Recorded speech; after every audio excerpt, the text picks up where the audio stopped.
Donc on est Mojo Ferme Florale, donc on a une petite ferme florale où on produit des fleurs locales et de saison et bio sur les hauteurs du bois de Cessieux.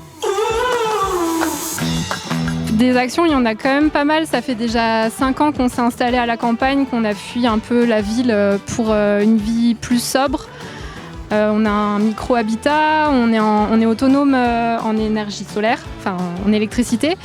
Et on vivait beaucoup à l'extérieur, dans nos potagers, notre terrain, etc. Et puis on a eu envie, suite au confinement, je pense comme plein de gens, de mettre en adéquation notre boulot et notre vie privée.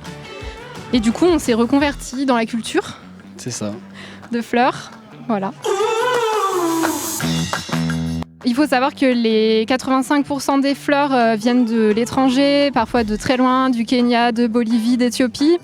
Elles sont cultivées dans des conditions humaines assez désastreuses, avec plein de pesticides et un bilan carbone évidemment désastreux vu que ça vient par avion.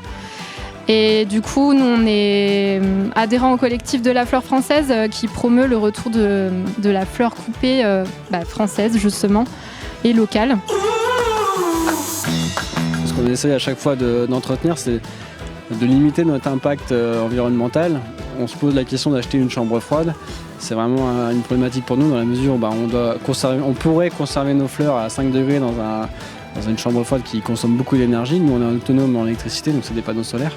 Et outre le coût, c'est aussi l'impact que ça peut avoir pour l'environnement. Donc ce qu'on veut, c'est peut-être faire plus de fleurs séchées, pouvoir les proposer plus au long de l'année, mais rester toujours en local. Et en circuit court en fait. Et cueillir, vendre, enfin voilà, que les fleurs soient pas stockées dans un endroit qui consomme trop d'électricité et qui est énergivore. Donc je pense qu'on ira plus dans ce sens-là. On va adapter l'activité dans ce sens-là.